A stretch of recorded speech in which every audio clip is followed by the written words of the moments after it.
In some cases, it's a question of blink and you miss it. In fact, one of Shakespeare's most lovely sonnets is hidden in one of his plays.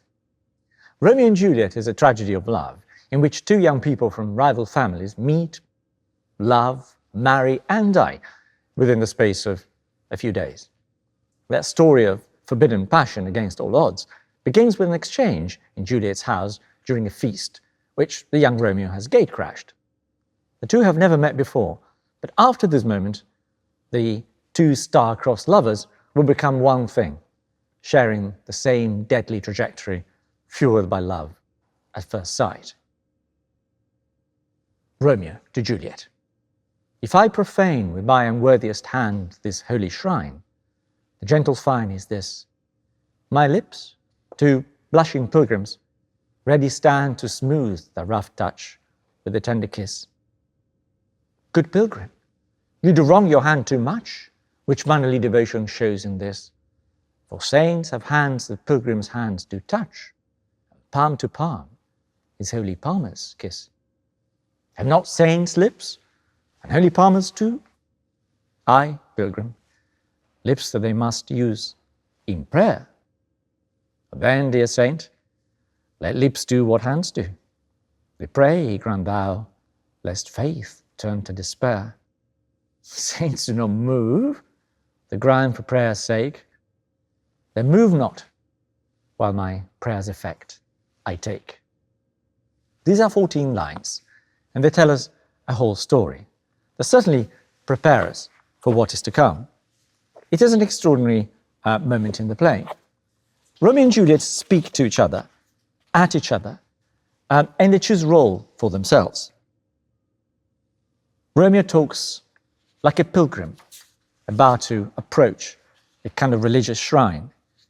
The words pilgrims, palmers, saints, holy, prayer, the whole lexicon, the whole vocabulary of religious belief peppers the sonnet.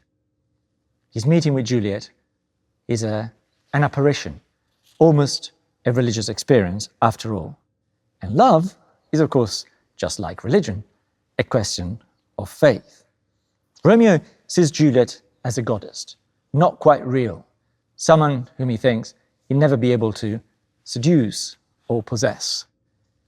But they speak together, and their dialogue is a perfect dialogue of love. In fact, the 14 lines form a perfect love sonnet in which two voices merge, so that by the end we only hear one. In the premonition of their unity, these two young people do what all couples always do. They finish off each other's sentences, using the same metaphors, hanging on to each other's every word to form a coherent whole. The verse and the rhyme have a sense of artificial beauty, but they never sound contrived. We can believe these are the words of two young people falling in love. The regularity of the syllables make words and thoughts dance. They reach a sort of completeness, which is both satisfying and cohesive. It is, of course, not to last. These two young people are star-crossed lovers, after all. And so, this conversation is a song and a prayer. These are the words of two people who speak, think, and feel in harmony against a world full of jarring sounds and conflict.